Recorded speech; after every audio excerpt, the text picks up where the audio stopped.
Di video ini kita akan bahas analisa teknikal untuk pemula. Kita akan coba mengerti apa itu analisa teknikal, kita akan bahas dasar-dasarnya seperti candlestick, trend, dan support resistance. Lalu, kita akan coba beli saham pakai analisa teknikal untuk mencoba dapat profit. Ini bakal jadi episode pertama dari beberapa video yang saya akan buat tentang analisa teknikal.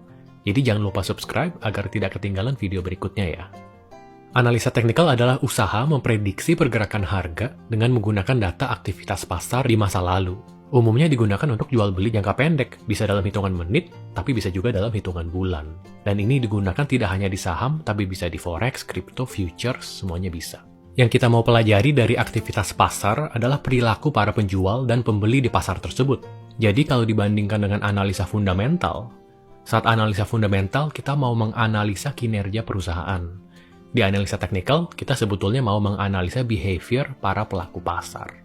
Caranya dengan melihat harga dan volume transaksi di pasar dan mencari pola-pola atau pattern yang muncul.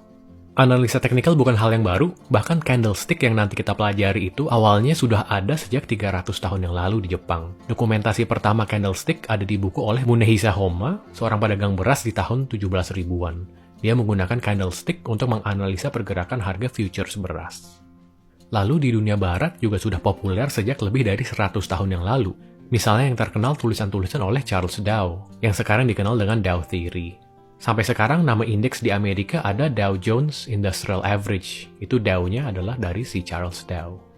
Buku-buku populer tentang analisa teknikal juga sudah ada sejak tahun 1930-an, dan di masa modern sekarang sudah makin mengkerucut pola dan indikator apa yang benar-benar bisa menghasilkan analisa yang akurat. Kita akan mulai dari 3 konsep dasar pada analisa teknikal. Ini adalah penyederhanaan dari Dow Theory. Pertama, konsep the market discounts everything, yang maksudnya pergerakan harga sudah mencerminkan semua faktor yang ada. Pasti kita sering mikir begini, ini perusahaan laporan keuangannya bagus, kenapa turun banget ya? Ini PER-nya udah ketinggian, kenapa malah naik terus? Atau kemarin baru ada berita heboh, kok sahamnya nggak gerak? Jadi di analisa teknikal, kita harus sadar kalau kita itu nggak mungkin tahu segalanya tentang suatu saham, tentang suatu perusahaan, dan tentang kondisi ekonomi. Kita malah harus anggap bahwa harga saham sudah mencerminkan segala kondisi yang ada. Mau efek berita, rumor, makroekonomi, fundamental, potential growth, dan lain-lain. Kita berusaha untuk fokus hanya ke melihat pergerakan harga saham. Kedua, konsep price moves in trends, artinya harga bergerak mengikuti tren. Tadi saya bilang kalau analisa teknikal sebetulnya kita mencoba menganalisa perilaku para pelaku pasar. Dan ternyata perilaku yang sangat jelas adalah selalu adanya tren di pasar. Kalau positif, semuanya ikutan positif. Kalau negatif, semuanya ikutan negatif.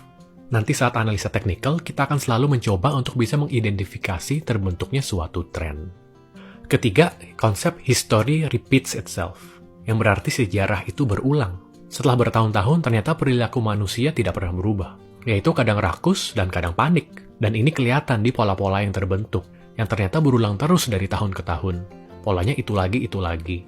Pola atau pattern ini yang kita coba gunakan untuk berusaha membaca arah pergerakan harga. 3 konsep ini harus kita selalu ingat saat melakukan analisa teknikal. Dalam analisa teknikal, harga saham akan kita lihat dalam bentuk chart. Ada 2 aksis atau sumbu, yang horizontal adalah waktu, dan yang vertikal adalah harga. Sumbu waktu bisa harian, mingguan, dan lain-lain. Nanti saya kebanyakan akan pakai contoh chart harian atau daily. Berarti satu titik ini mencerminkan satu hari. Harga akan ditampilkan dalam bentuk yang namanya candlestick. Candlestick artinya lilin, karena memang mirip lilin bentuknya. Tiap candle akan menunjukkan 4 angka, yaitu harga open, itu adalah harga pasar saat dibuka jam 9 pagi. Lalu close, itu adalah harga terakhir saat pasar ditutup. Kemudian high, ini adalah harga tertinggi di hari itu. Dan low, ini adalah harga terendah di hari itu. Kalau kita balik lagi ke candle-nya, harga open dan close akan membentuk yang namanya body atau badannya candle, yaitu kotak berwarna hijau ini. Angkanya sesuai ya, open di 6775, lalu close di 7000. Kemudian tadi ada high dan low, itu bentuknya garis di sini. Low di 6650 dan high di 7100. Garis ini namanya shadow atau juga disebut wick. Kalau close-nya lebih tinggi dari open, warna bodinya akan hijau. Kalau lebih rendah, warnanya akan merah. Jadi ingat, warna hijau atau merah itu bukan dilihat dari naik atau tidak dibanding harga kemarin, tapi naik atau tidak dibanding harga open di hari yang sama. Chart dan candlestick adalah visualisasi dari harga yang akan memudahkan kita untuk melihat tren dan pola yang terjadi di pasar. Tren adalah kecenderungan arah pergerakan harga. Bisa cenderung naik atau uptrend, turun atau downtrend, dan sideways atau menyamping nggak kemana-mana. Kalau uptrend, di chartnya kita identifikasi dengan adanya higher highs dan higher lows. Misalnya ini adalah uptrend. Bagian ini adalah highs atau puncak, dan ini adalah lows atau kita sebut aja lembah. Higher highs berarti puncak yang lebih tinggi dari puncak sebelumnya, dan higher lows berarti lembah yang lebih tinggi dari lembah sebelumnya. Untuk downtrend berarti kebalikannya, itu dilihat dari lower lows atau lembah yang lebih rendah, dan lower highs atau puncak yang lebih rendah. Lalu di trend sideways, highs dan lows-nya kira-kira akan sama, tidak membentuk yang lebih tinggi atau lebih rendah secara signifikan. Nah, di trend itu ada trend besarnya, yang bisa disebut trend utama atau major trend, dan trend kecil atau kadang disebut secondary trend atau minor trend.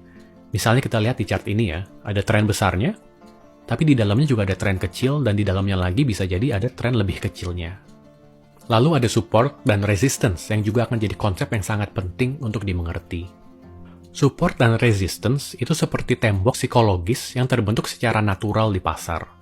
Misalnya kita lihat di saham ini, harganya naik tapi tidak lagi pernah bisa menembus 8.000. Berarti bisa dibilang bahwa ada resistance di sekitar 8.000-an.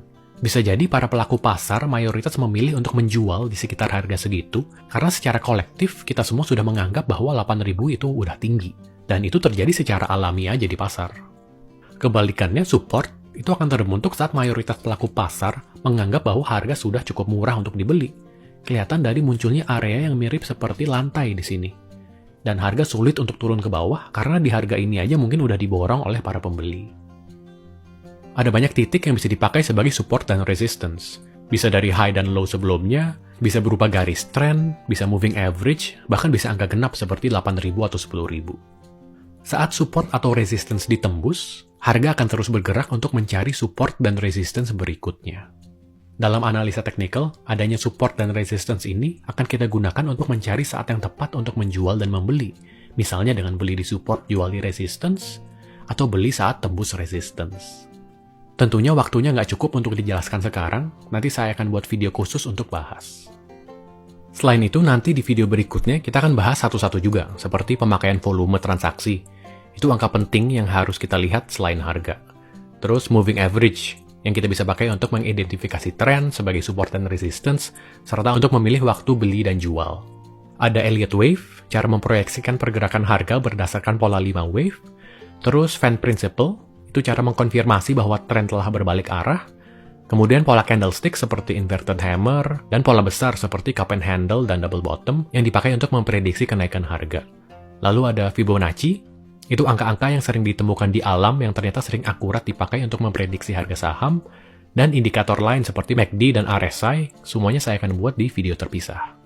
Sekarang kita akan coba lihat contoh pemakaian analisa teknikal untuk jual beli saham ya. Kita akan coba dengan saham Wika. Saat mulai menganalisa suatu saham, usahakan untuk mulai dari time frame yang lebih jauh, misalnya pakai time frame weekly. Di sini yang kita coba ketahui adalah tren besarnya. Kalau di Wika kita bisa lihat bahwa sahamnya jatuh pada saat COVID, tapi sudah mulai ada recovery. Kalau kita anggap ini adalah support dan resistance, kita lihat bahwa sudah mulai terbentuk higher high dan higher low. Tapi di minggu-minggu terakhir sedang sideways. Kita lalu masuk ke time frame yang lebih dekat, yaitu misalnya daily. Di sini kita coba bayangin kalau kita adalah dokter gitu, yang sedang mendiagnosa suatu penyakit. Kita cari taunya dari gejala-gejala. Misalnya, oh panasnya 38 derajat. Oh ada bintik-bintik merah. Berarti mungkin demam berdarah. Kalau di analisa teknikal, gejalanya kita lihat dari pergerakan harga dan indikator teknikalnya. Mencari tanda-tanda potensi kenaikan. Misalnya, yang paling sering dipakai adalah moving average. Ini harganya menuju ke moving average MA200. Dan kalau tembus bisa dibilang adalah awal suatu uptrend. Kita anggap itu sebagai misalnya gejala pertama. Terus kita bisa juga pakai Elliott Wave. Kita bisa anggap bahwa ini adalah wave 1, 2, 3, 4, dan 5. Asalkan tidak turun melewati titik wave 2, bisa jadi valid menuju wave 5. Lalu kalau pakai Fibonacci retracement, kita bisa katakan wave 3-nya koreksi ke titik 0,618, yang bisa jadi support yang kuat untuk mantul. Lalu pakai Fan Principle juga valid. Harga sudah melewati 3 trend line, berarti bisa jadi mulai uptrend. Kemudian kita bisa tambahkan juga trendline terdekat di sini yang kita bisa anggap sebagai resistance terdekat yang penting untuk ditembus. Dari semua analisa itu, kita sudah bisa berkesimpulan bahwa, oke, Wika ini potensinya bagus. Lalu agar tidak terlalu rame, kita bisa munculkan aja garis-garis yang paling penting dan paling dekat, yang lainnya di hide. Saat analisa, kita juga harus menentukan target harga. Caranya ada macam-macam, umumnya dari pola-pola yang nanti saya akan jelaskan di video-video berikutnya. Kalau yang ini kita coba set target pakai Elliott Wave ya. Jadi di Elliott Wave, itu wave 3 biasanya yang paling panjang, lalu wave 5-nya kira-kira akan sama dengan wave 1. Jadi saya tarik panjangnya wave 1, lalu saya geser untuk mencari target berdasarkan letak wave 4. Oke, targetnya segini, di sekitar 1680-an ya. Untuk keputusan beli atau tidak, saya akan nunggu setidaknya harganya bisa menembus trendline ini. Karena tren kecilnya masih downtrend dengan lower highs kan. Di sini mulai butuh kesabaran dan tiap orang bisa punya cara berbeda. Ada yang langsung masuk aja berdasarkan analisa awal, ada yang nunggu tembus resistance atau patah tren. Bahkan dalam satu chart, tiap orang bisa punya analisa yang berbeda-beda. Nah, beberapa hari kemudian ternyata tembus. Saat tembus berarti saya anggap bahwa ini adalah konfirmasi dari analisa saya bahwa trennya sudah patah dan akan mulai bergerak. Jadi saya coba beli 40 lot di 1255 sekitar 5 juta. Oke, beberapa hari kemudian Wika sudah naik lumayan, sekarang di 1385. Berarti keuntungannya sudah sekitar 11%. Biasanya kita untung 5% aja udah nafsu pengen jual, apalagi kalau udah di atas 10%. Dan mau jual itu sah-sah aja, tapi kita jangan pakai feeling, kita tetap pakai analisa teknikal, gunakan konsep support dan resistance untuk bantu kita lihat apakah trennya akan patah atau tidak. Kita bisa pasang stop loss atau trailing stop dengan persentase tertentu, atau karena ini trennya sangat kuat, saya akan pasang stop loss yang jauh di support terakhir aja. Saya coba tarik Fibonacci dari awal wave, dan kita lihat apakah Fibonacci-nya menyentuh support yang lain. Dan ternyata ada nih, menyentuh higher highs di sekitar 1060 yang bisa jadi support yang kuat. Jadi kalau tembus ke bawah baru saya jual. Lagi-lagi butuh kesabaran dan ketahanan mental ya. Kita harus lumayan yakin dengan analisa kita. Seminggu kemudian ternyata Wika tidak tembus ke bawah tapi melanjutkan kenaikannya. Dan akhirnya hampir sebulan kemudian baru berhasil mencapai target yaitu di 1680-an. Di sini kita bisa jual sebagian, misalnya saya akan jual setengah di 1680, sambil kita bisa naikin trailing stop kita. Misalnya ini saya naikin ke 1460-an di support berikutnya. Kalau harga masih naik terus ya kita nikmatin aja. Atau kalau ada saham lain yang potensinya besar, kita bisa jual dan beli saham lain itu. Akhirnya saya jual aja sisanya di 1720, berarti keuntungannya sekitar 35% dalam kurang dari sebulan menggunakan analisa teknikal sederhana. Kesimpulannya pertama, analisa teknikal itu sebetulnya adalah analisa terhadap behavior para pelaku pasar, dan yang kita lihat adalah harga dan volume transaksi. Kedua, analisa teknikal udah ada sejak lebih dari 100 tahun yang lalu, dan di masa modern ini semakin akurat karena udah ketahuan pola-pola apa aja yang valid. Ketiga, kita akan menggunakan candlestick dan chart sebagai visualisasi dari harga. Keempat, kita pakai trend, support, resistance, dan pattern untuk mencoba menganalisa dan memprediksi arah harga. Ini baru kulitnya aja, dan masih banyak banget topik yang saya akan bahas di seri video analisa teknikal, jadi jangan lupa subscribe agar tidak ketinggalan ya. Silahkan usulin di bawah mau topik apa yang dibahas duluan. Saya juga ada topik selain saham seperti reksadana dan obligasi, saya udah rapihin ke dalam beberapa playlist, silahkan dilihat kalau pengen belajar lebih lanjut ya. Dan saya udah bikin Twitter dan TikTok, jangan lupa follow untuk dapetin lebih banyak video tentang investasi untuk pemula. Thank you ya.